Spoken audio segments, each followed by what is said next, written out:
ಅವಳು ಇನ್ನೇನೇ ಕೊಡೋಕ್ಕೆ ಸಾಧ್ಯ? ಅವಳಿಗೇನು ಅಡುಗೆ ಮಾಡೋಕ್ಕೆ ಬರುತ್ತಾ, ತಿಂಡಿ ಮಾಡೋಕ್ಕೆ ಬರುತ್ತಾ? ತಾನು ತಂದಿಟ್ಕೊಂಡಿರ್ತಾಳಲ್ಲ ಕುರುಕ್ಲು, ಅದನ್ನೇ ಕೊಟ್ಟಿರ್ತಾಳೆ ಅಷ್ಟೇ. ನೀನು ಕೂತ್ಕೋ, ನಾನು ಕಾಫಿ ಮಾಡ್ತೀನಿ. ಪುಟ ಬಾರೆ, ತರಕಾರಿ ಹೆಚ್ಚಿ ಅಕ್ಕಂಗಿಷ್ಟ ಅಲ್ವಾ, ಬಿಸಿಬೇಳೆ ಭಾತ್ ಮಾಡೋಣ. ಬಾ ಬೇಗ ಬಾ.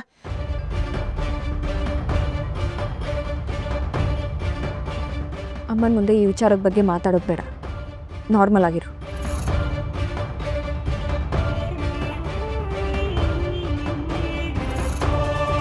ನಾನು ನಿಮ್ಮ ಅಕ್ಕ ಕಣೆ, ನಿನ್ನ ಬಗ್ಗೆ ಪ್ರೀತಿ ಇದೆ, ಕಾಳಜಿ ಇದೆ, ಅದಕ್ಕೆ ಇದನ್ನೆಲ್ಲ ಹೇಳ್ತೀನಿ. ಆ ಕೃಷ್ಣ ಇದ್ದಾನಲ್ಲ, ಅವನು ಬರೀ ಆಟಗಳಾಡ್ತಾನೆ. ಅವನು ಏನೇ ಹೇಳಿದ್ರು, ಏನೇ ಪ್ಲ್ಯಾನ್ ಮಾಡಿದ್ರು ಅದನ್ನು ಸೀರಿಯಸ್ ಆಗಿ ತಗೋಬೇಡ. ಅವನೇನೋ ಹೇಳ್ತಾನೆ ಅಂತ ನೀನು ಮಾಡೋಕ್ಕೆ ಹೋಗಬೇಡ, ಅರ್ಥ ಆಯ್ತಾ? ಈ ವಿಷಯದ ಬಗ್ಗೆ ನಿನ್ನ ಜೊತೆ ಆಮೇಲೆ ಮಾತಾಡ್ತೀನಿ. ಆದರೆ ಈ ಥರದ ವಿಷಯದಲ್ಲಿ ಇನ್ನೊಂದು ಸತಿ ಸಿಕ್ಕಾಕೊಂಡ್ರೆ ನಾನಂತೂ ಸುಮ್ಮನಿರಲ್ಲ.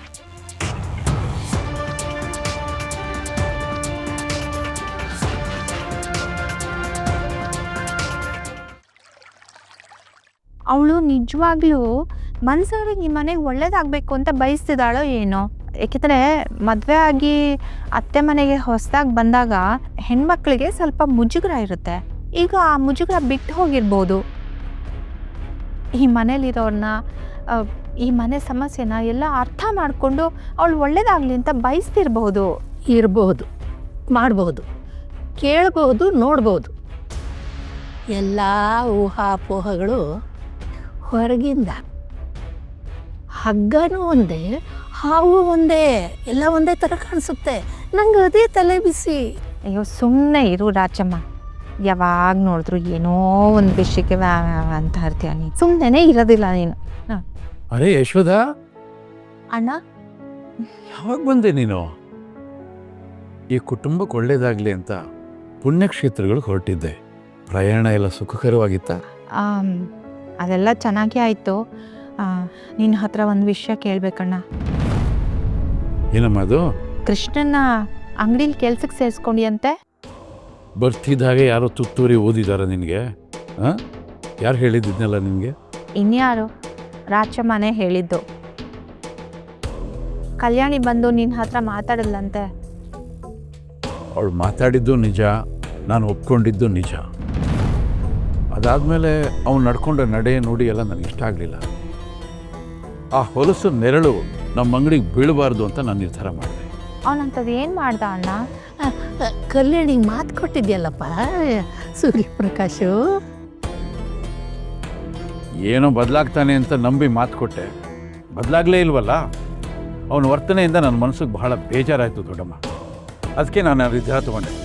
ಅಣ್ಣ, ನೀನಿಷ್ಟು ಕೋಪ ಮಾಡ್ಕೊಳ್ಳೋದಕ್ಕೆ ಅವನು ಏನು ಮಾಡ್ದ? ಹೇಳೋಕ್ಕೆ 1-2 ಇದ್ರೆ ಹೇಳ್ಬೋದು. ಉದ್ದಕ್ಕೂ ಇದೆ ಹನುಮಂತನ ಬಾಲದ ಥರ. ಯಾವುದನ್ನ ಅಂತ ಹೇಳಲಿ, ಸುಮ್ಮನೆ ಮಾತಾಡೋದು ವೇಸ್ಟ್ ಯಶೋಧ.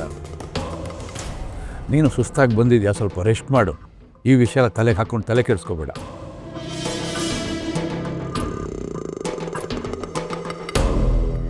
ಏನಮ್ಮ ಇವನು ಮಾತಿನ ಅರ್ಥ?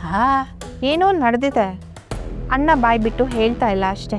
ಈ ನಿಮ್ಮ ಅಣ್ಣ ಸ್ವಲ್ಪ ಹುಚ್ಚಿರೋದು ಜಾಸ್ತಿ ಕಣೆ.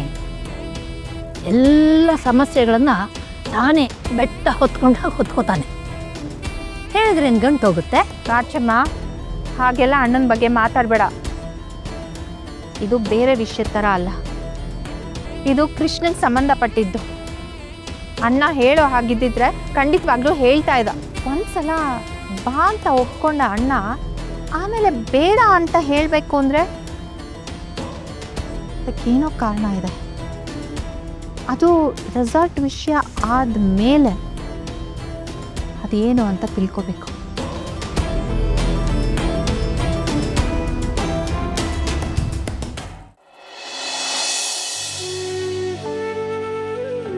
ನೀನು ಇಷ್ಟೊಂದು ಹದಗೆಡ್ತೀಯ ಅಂತ ನಾನು ಅನ್ಕೊಂಡಿರ್ಲಿಲ್ಲ.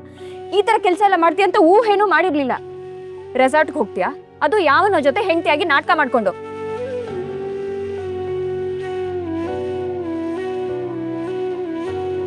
ಅಕ್ಕ, ನನ್ಗಂತೂ ಸಖತ್ ಬೇಜಾರಾಯ್ತು ಕಣೆ. ನೀನೇ ಬಂದ ಹತ್ರ ಹೇಳ್ಬೋದಾಗಿತ್ತು ಅಲ್ವಾ? ಅಕ್ಕ ಬಂದು ಹೇಳಿದ್ದು ನನಗಂತೂ ಇನ್ನೂ ಉರ್ದೇ ಹೋಯ್ತು. ಅಲ್ಲ ಕಣೆ ಅಕ್ಕ, ನೀನು ಹೋಗಿ ಹೋಗಿ ಆ 3rd ಕ್ಲಾಸ್ ಕೃಷ್ಣನ್ ಜೊತೆ ಹೋಗೋದಕ್ಕೆ ಹೆಂಗೆ ಒಪ್ಕೊಂಡೆ? ಅದು ರೆಸಾರ್ಟ್ಗೆ, ಅದು ಜೋಡಿಯಾಗಿ. 3 ದಿನ ಅವನ ಮುಖನ 3 ನಿಮಿಷ ನೋಡಿ ತಡ್ಕೊಳಕ್ಕಾಗಲ್ಲ ನನ್ನ ಕೈಲಿ. ನಮ್ಮ ಮನೆಗೋಸ್ಕರ ಹಾಗೆ ಮಾಡಬೇಕಾಯ್ತು ಕಣೆ. ನನಗೆ ಈ ವಿಷಯದ ಮುಂದೆ ಬೇರೆ ಸಮಸ್ಯೆಗಳೆಲ್ಲ ಚಿಕ್ಕದಾಗಿ ಕಾಣಿಸೋಕೆ ಶುರು ಆಯಿತು. ನನಗೆ ಗೊತ್ತು ನಾನು ಮಾಡಿರೋ ತಪ್ಪು. ನಾನೇನು ಇವಾಗ ರೀಸನ್ ಹೇಳಿಬಿಟ್ಟು ತೇಪ ಹಾಕೋಕ್ಕೆ ನೋಡ್ತಿದ್ದೀನಿ ಅನ್ಕೋಬೇಡ.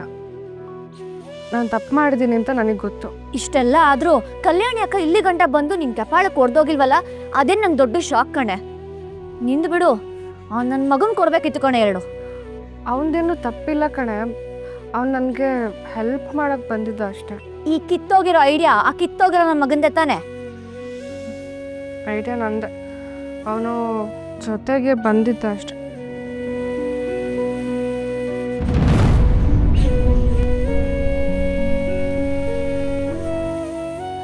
ಏನ್ರೇ ಇದು?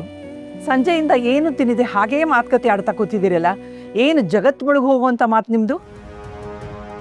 ಅಮ್ಮ ಅದೇ ಅಮ್ಮ, ಕಾಲೇಜ್ ಬಗ್ಗೆ ಮಾತಾಡ್ತಾ ಇದ್ವಿ. ಅಸೈನ್ಮೆಂಟ್ಸು ಅದು ಇದು ಇರುತ್ತಲ್ಲಮ್ಮ. ಹೌದು, ಹರಟೆ ಹೊಡಿತಿದ್ವಿ ಅಷ್ಟೇ, ಅದು ಬಿಟ್ಟು ಬೇರೆ ಸೀರಿಯಸ್ ಏನೂ ಇಲ್ಲ. ಬೆಳಿಗ್ಗೆ ಕಲ್ಯಾಣಿ ಏನೋ ವಿಷಯ ಇಟ್ಕೊಂಡು ಬಂದಿದ್ಲು, ಸುಮ್ಮನೆ ಅಂತೂ ಬಂದಿರಲಿಲ್ಲ. ಕರೆಕ್ಟ್ ಅಲ್ವಾ? ಇಲ್ಲಮ್ಮ, ಅಕ್ಕ ಸುಮ್ಮನೆ ಹೀಗೆ ಬಂದಿದ್ಲು ಅಷ್ಟೇ. ಹೋಗ್ತಾ ಖುಷಿ ಖುಷಿಯಾಗೆ ಹೋದ್ಲಲ್ಲ.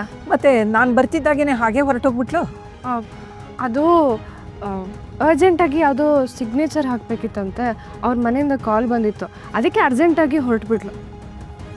ದೇವ್ರ ದೊಡ್ಡವನು ಕಣೆ, ಅವಳಿಗೊಂದು ಒಳ್ಳೆ ಬದುಕು ಕಟ್ಕೊಟ್ಬಿಟ್ಟಿದ್ದಾನೆ.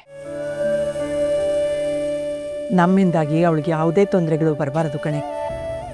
ನಮ್ಮ ಸಮಸ್ಯೆಗಳು ಏನೇ ಇದ್ರೂ ನಮಗೆ ಇರಲಿ, ಯಾವುದೇ ತೊಂದರೆಗಳು ಅವಳ ಮನೆ ಹೊಸ್ತಿಲ್ಗೂ ಹೋಗಬಾರ್ದು. ಈಗ ಅವಳದೇ ಆದಂಥ ಒಂದು ಸಂಸಾರ ಇದೆ, ಆ ಜವಾಬ್ದಾರಿನ ಅವಳು ನಿರ್ವಹಿಸ್ಕೊಂಡು ಹೋದರೆ ಸಾಕು ಕಣೆ. ಆಯಿತು, ಬನ್ನಿ ಬನ್ನಿ, ಏನಾದರೂ ತಿನ್ನಕ್ಕೆ ಕೊಡ್ತೀನಿ. ಬನ್ನಿ, ಇಬ್ರು ಬೇಗ ಬನ್ನಿ.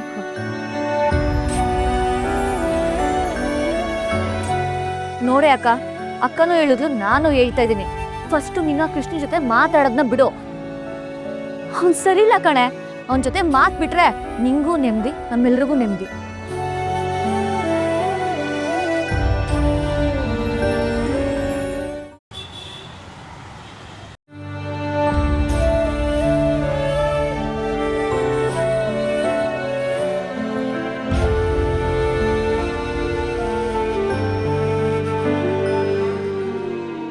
ಅಮ್ಮ, ನೀನೇ ಒಂದು ವಿಷಯಕ್ಕೆ ನನಗೆ ಉತ್ತರ ಕೊಡಬೇಕು.